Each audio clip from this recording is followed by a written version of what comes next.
Yeah,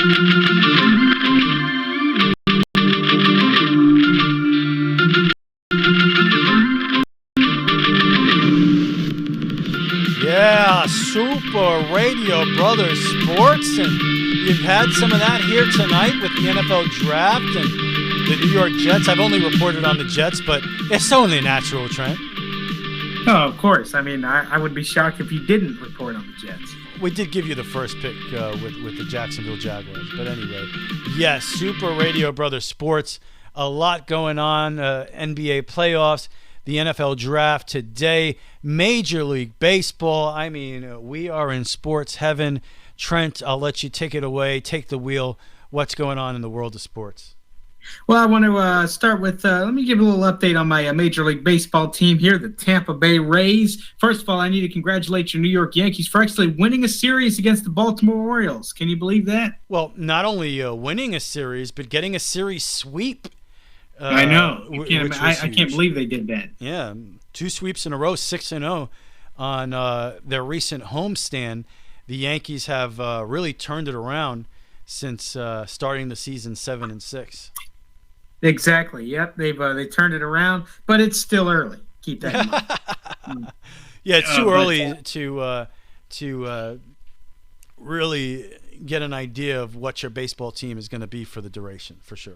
No, oh man, that's funny. But yeah, the Tampa Bay Rays, they've been playing some decent baseball. I mean, they're a little uneven. They kind of had a couple of had a little bit of a turbulent start, but other than that, they're moving around. They ended up taking 2 out of 3 from the Seattle Mariners, out of all teams who have had their number. You know, the Rays went 1-6 last year against the Seattle Mariners, and a couple of years ago, I don't even think they even won a game against Seattle. It looked like Seattle was going to really take care of the series early on, especially going back to Tuesday night's game, because the Rays were it was in the top of the 4th. I think it was a scoreless game, if I'm not mistaken. But Seattle ended up scoring 7 runs, several that were unearned. No, all of them were unearned, and they were all on Tampa Bay Rays errors. So they ended up winning that game on Sunday or on Tuesday night. They actually won it 8-4. They only scored 1 more run, and then Tampa Bay came back. Rene Pinto was been brought up by the Tampa Bay Rays because Francisco Mejia is on the COVID list, so he's still on the COVID list for a few more days. He actually tested positive for COVID-19, so they had to bring up a catcher from Durham, and they brought up Rene Pinto, who has been kind of a prospect they've been looking at, and he had his first big league home run. He's also accomplished his first big league hit at the same hurdle, so he got those out of the way, so you can celebrate those. But they brought him up. He ended up hitting getting his first big league hit / home run the other night, but it wasn't enough for Tampa Bay. But Wednesday night they ended up holding on. They scored several, and they ended up winning by a pretty decent margin. And then of course Thursday, if you're listening late Thursday night, or if you're listening on Friday or any other day, they had the matinee series. They used 6 pitchers to combine for a 2-1 victory over Seattle. And now they're welcoming in the Minnesota Twins, who have the same record as the Tampa Bay Rays, but they're off to a great start. They've hit a combined 20 home runs already this season. And, of course, you know how talented Byron Buxton and Dylan Bundy and just so many of those players are. Dylan Bundy is going to get the start tomorrow night for the Minnesota Twins, being at Friday. And, Rich, you know what his record is so far? Dylan Bundy, first of all, let me tell you about him. He actually pitched at Baltimore for a time. He was a Baltimore Oriole pitcher, so we used to see him a lot in the American League East. Dylan Bundy is 3-0 with a .85 ERA. Wow. I mean, I can't imagine. I know it's his only. I know he's making his 4th start this season, but still, .85 ERA is pretty darn good. Last time I checked, and the Rays have had up and down success against them. So they got a big offense. Minnesota's got an offense. They're right in the thick of things right now in the AL Central. So it's still very early. And then the Rays go out west to take on the Anaheim Angels the Oakland Athletics, Seattle Mariners, and of course, the Anaheim Angels, the LA Angels, and Mike Trout and Shohei Ohtani and of the bunch. So, and speaking of the Rays, I was actually there at the game this past Sunday. I went to watch them play the Boston Red Sox. Shane McClanahan pitched our ace, our opening day starter. And by the way, I got to let you know that Red Sox hitters early on were getting lots of loud contact off of McClanahan, but he gave up 2 runs in the first. But other than that, Tampa Bay ended up coming back. They ended up taking a 5-2 lead, and that was the final score. They scored, 3 in the fifth to take the lead, and then they added on more as the game went on. So I'm 1-0 so far this season when going to Rays games, and I must say that Rich Carroll and I right now are trying to plan to actually be there. The Super Radio Brothers may actually be in the same stadium next month because Rich and I are going to do our best to make it to a Rays-Yankee game. Yeah, that would be incredible, and maybe we get some video out there, to post about our experience hanging out and watching the Rays game at the Trop. That would be pretty cool to do. So, yeah, we're looking into that. They play each other at the end of the month. We'll see where the teams are at that point. Right now, I think it's right around Memorial Day weekend. So yeah, that would be a lot of fun. That would be something. But we're definitely going to look into that. So, about your first place New York Yankees, Trent. I can glow in that here in April. Right now. Your first place New York Yankees. By the way, only team with a better record in all of baseball than the Yankees is the New York Mets. Mets. How about the 2 Subway teams? Yeah. Mets 14-6, Yankees 13-6. Both teams playing extremely well. With the Yankees, they lost that series against Baltimore last week, and it looked like it was the end of the world, really. I mean, you start the season 7-6. On top of that, you lose 2 out of 3 against Baltimore, and you have a historically awful start offensively for the Yankees. And one of the guys that's a prime example of the turnaround is a guy like Isaiah Kiner-Falefa, who at that point, Yankees were 7-6. He was 1 for 17. Just looking awful out there, making errors at shortstop. But since then, he's batting close to 500. He's really turned it around, shows some athleticism on the base pads. Still, I think, a questionable defense, but we'll see how that develops during the year. He's a Gold Glove fielder, but that was at third base. For me, anyway, he has a lot to prove at the shortstop position, but he's looked really good with the bat. So Yankees take 2 out of 3 from Detroit over the weekend. And the big highlight from that series, aside from losing the third game, that was the highlight with that series, because then you started feeling good. You lost 2 out of 3 against Baltimore, but then that inability to finish a sweep against the Tigers, that was really disappointing. And I guess the big controversy nationally in that game was the fact that Cabrera was going for his 3,000th hit, and Yankees walked him pissed everybody off. Walked him in the bottom of the 8th. Yankees are trying to win that game. Didn't work out. Next guy got a 2-run single. So that was there. And then over the weekend, Yankees take on Cleveland Guardians, and they finally get a sweep. They get Garrett Cole on the mound for the Sunday game, and that was the highlight of that series, because everybody's thinking it. They're like, well, Yankees took the first 2 games of this series against the Guardians. Here is Garrett Cole. Is he going to mess it up? Look at it, as awful as he has his previous 2 starts. Well, not this time. He gets out there, he does his thing. 6 2/3 and 9 strikeouts, only 1 walk, no earned runs. So finally, you get a good start. It's against the Cleveland Guardians, so let's not go crazy. But still, you need to see Garrett Cole pitch well, and that was his best start of the season so far. And he's not the only one pitching well. Yankees have the 3rd best ERA in baseball. I think number 1 or number 2 bullpen wise. So, and it's as historically bad as the start was for the Yankee bats. It's been historically good for the pitching. I mean, the Yankees can pitch, and that's with Garrett Cole having 2 bad games. Finally had a good game his last game, but you see Nestor Cortez, who was showing signs last year that this guy's a much better pitcher than he previously was, and he started the season on fire. Really one of the best pitchers in baseball so far. He has an ERA under 2. Severino had a shutout through 6 innings in his last start before getting touched up a little bit, but still he's pitched great. Italian has looked pretty good. Montgomery's looked okay, but overall the Yankee pitching has been what's carried them until the last couple of games where you really got that offensive explosion. They scored 10 runs in that last game against the Guardians, 12 in the first game against Baltimore, and 10 in their last game against Baltimore. So the bat's finally starting to come around. I was looking at this. Rich, you're missing something. What am I missing? You're missing the trash, which was thrown on the field, and that's good thing you bring that up, just because that game was interesting for a couple of reasons. That was the second game against Cleveland. Your trashy Yankee fans decides to trash the field. How dare you, Trent? How dare you, Trent? It wasn't quite the Malice in the Palace, but it was an ugly scene, and what really made it. It can never be worse because, look, you never throw something on the field at players. Nothing can be more disgusting than that. But what made it worse as a Yankee fan watching it on TV was really how great a win this was and how that kind of ruined it at the end there, because you had the Yankees actually down by 1, down to their final out, man at second base, Kiner Falefa at the plate, and he smokes a double to left center field that scores the tying run.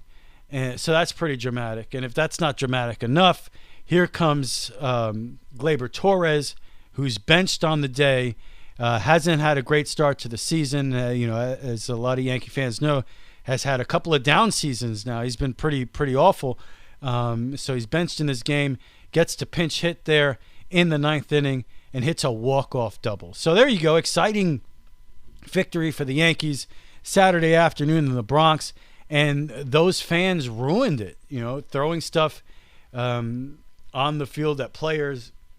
It's something that actually happened that started when on Falefa's double, because when he hit the ball, the Guardian player, I forget his name now, the left fielder, I think it's Chen, he ran head first into the wall trying to get the double, and I guess maybe fans were saying something he didn't like, and then the Cleveland center fielder runs and climbs the wall and starts yelling at Yankee fans. So there's never an excuse to throw things on the field, but those Cleveland outfielders were playing. The center fielder was the first to climb up the wall and start yelling in their faces. So if you want to get right down to it, the Indian outfield participated too. And again, there's no excuse or anything that's going to cover up the fact of how ugly it is to throw things down the field, threaten player safety, anything like that. That's terrible, terrible stuff. But if you're the Indians, you don't need to respond to things that you're hearing from the crowd. Come on, what you did was you made the situation worse. Climbing the wall and getting in fans' faces. So then the game ends and you get stuff thrown at you. What can you do? It's pretty terrible, but that's what happened. Made me so mad it just made me knock my drink can over. Yeah. That's how mad. But for me, I move on. I look at it as it's something that happened. The only thing that's important to me as a fan is Yankees get that 5-4 victory over the Guardians. They get that sweep. And we'll see what happens when the Yankees go to Cleveland. Hopefully it won't be a bad situation. But then they get the sweep of the Orioles, and away you go after starting 7-6. It shows with baseball. I mentioned this before. It's April, and you really, maybe at the end of May, you start to get a sense of who your team is going to be. So you can't sit here and say, it's what have you done for me lately? Last week you're 7-6. This team's the worst thing in the world. Cashman should be fired. This week you can't turn around and say, well, they've won 6 games in a row. They're going to win a World Series. I still don't have a feel for what this team is yet. I think there's a lot of strikeouts in that lineup. I hate Joey Gallo. It's funny. I put up a Super Radio Brother highlight video if you haven't seen it yet. My solution to fix the Yankee offense. I put out this video, and all of a sudden the offense explodes. Like, what's wrong with the offense, But I put out this video, how to fix the Yankee offense, and I think you drop a Joey Gallo and you give Andahar a chance. I mean, back in 2018, you're talking about a guy who hit 297, 27 home runs. He's playing left field in the minors right now, hitting .333. Give the guy a shot. He's another contact hitter. If you're looking at, and if you got another contact hitter in this lineup, all of a sudden, this Yankee lineup is looking pretty balanced because, and not to mention the start that Rizzo has had. He hit 3 home runs in the game the other day. He leads the majors in home runs. It's not like he's an all or nothing hitter. He's a contact guy. You got Rizzo in the lineup. You got DJ LeMahieu. What kind of Falefa's looking like? If you got another guy like Andahar in there that's a contact hitter, and then the other guys are power guys, all of a sudden that Yankee lineup is looking a lot more balanced than you were thinking it's going to look. And combine that with what the pitching has been, the team can be dangerous. So it's early, it's April, but it's hard not to feel good coming off of a 6-0 homestand, Trent. Well, you got to be happy. You know, I mean, our baseball teams are, you know, kind of gotten to uneven starts, but you still the American League East is still relatively packed. You know, I mean, Baltimore's kind of starting to distance themselves a little bit, but you know, the top 4 teams, they're right there. Well, I mean, yeah, Baltimore, everybody knows they're going to stink. I think the Red Sox have maybe gotten off to a slower start, but a lot of people really didn't believe in the Red Sox coming into the season. They thought they were going to take a step back, and so far that's been the case. They're 8-12, 3-7 in their last 10 games, and yeah, the other 3 teams have just been humming along. The Rays 7-3 in their last 10, the Jays 7-3 in their last 10, and the Yankees 8-2, and that's the difference in the division right now, which really is nothing. You know, Rays only 2 games back of the Yankees, and the Blue Jays half a game back of the Yankees. So yeah, that's a packed East. Dare I say, possibly the best division in all of baseball. Although maybe the National League West has something to say about that, especially with you expect the Dodgers and the Giants to play good baseball, but the Padres are looking like maybe they got it together this year. Maybe they're going to compete as well. So yeah, that National League West looks pretty strong as well. But I could make an argument easily for the American League East being the best division in all of baseball. Yeah, I heard that. So great baseball report. And we've sorry about that.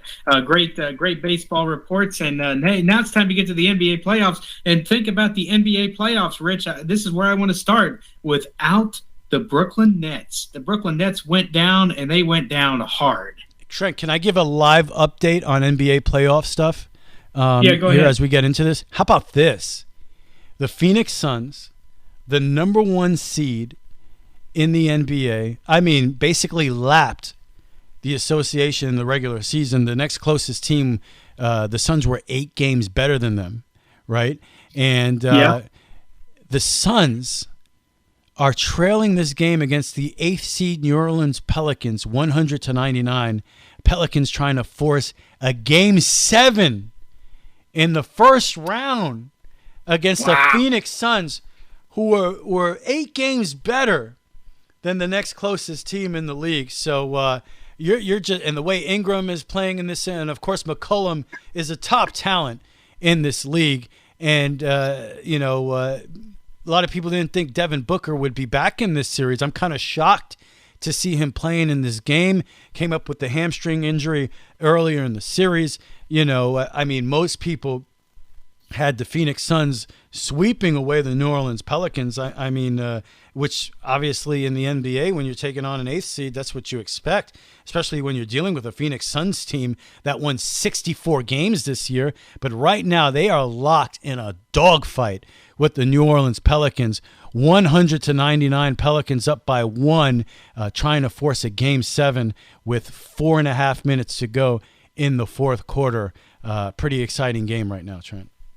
Yeah, it really does. I mean, and who knows what? And we're thinking about, oh my gosh, what does the NBA playoffs look like without the Brooklyn Nets? What would they look like without the Phoenix Suns out of all teams? I mean, you would talk about what a collapse.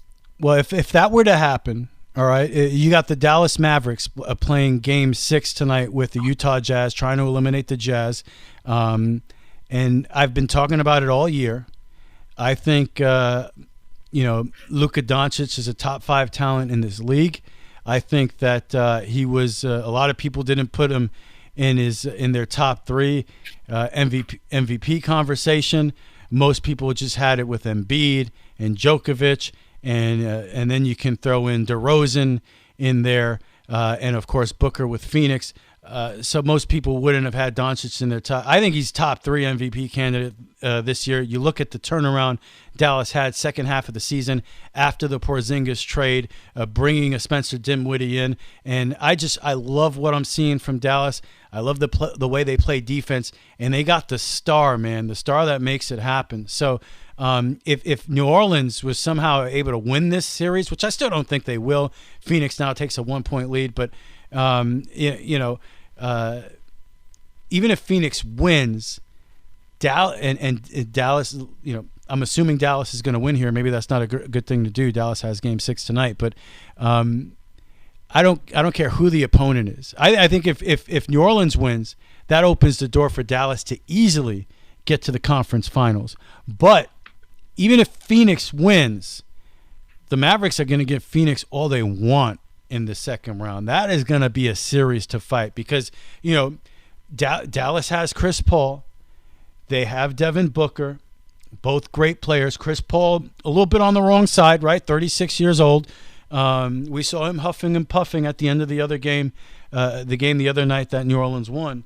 The best player on the floor of that series is going to be Luka Doncic, hands down. I don't care what anybody wants to give me about Devin Booker, and he's an MVP candidate, and Chris Paul is the point god. Yes, Chris Paul is great. He's a Hall of Famer, but he's 36 years old. He's not the top of his game anymore.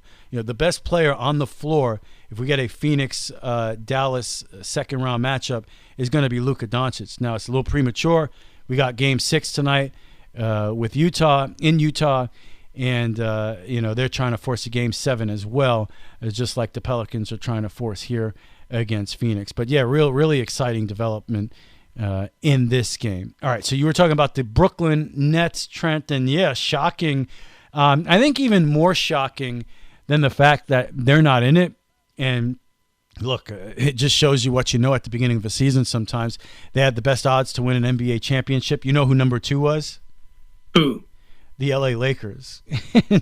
Yeah, and they're gone. Lakers didn't even make the playoffs, and I think it's debatable if Brooklyn did because they didn't even win a game. So it shows you what the experts know before the season starts. But I think that's it right there.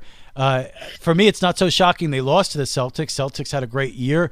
They got some great players there, some up-and-comers. Tatum looks great. I think Marcus Smart is one of the most underrated players in the league. You can make an argument that he's the top 3 point guard in basketball right now. Definitely, you can argue the best perimeter defender in basketball. But it's not shocking that they won this series to me. What's shocking is the fashion, to sweep a team that has Durant and Irving. Kyrie Irving is shocking. And I think the fact that how bad Durant was that those were the 2 most shocking things for me. Yeah, that's a great point because every game I think everybody was expecting, okay, Durant was bad in that game, but he's going to come back with 30 now, and it just never happened. I mean, it did happen in Game 4. He scored 37, but, it was too little too late.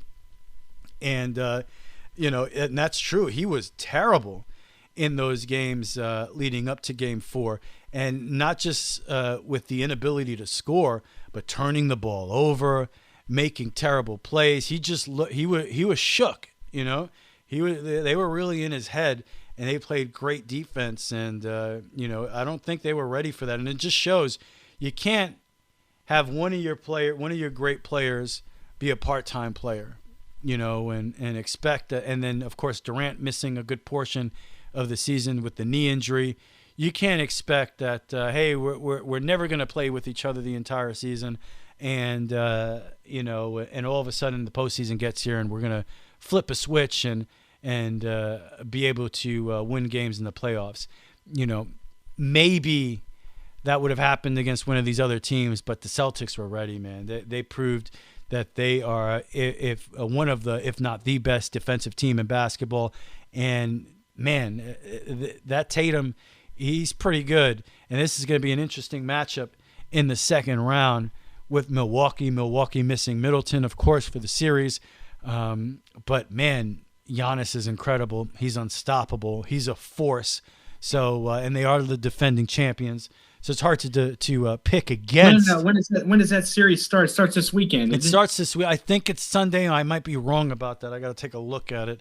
But, yeah, it definitely starts. And I know game one, it might be Sunday at 1 o'clock, I want to say. I believe it's a – What's a prime time for a game one? Oh, yeah. Watch that.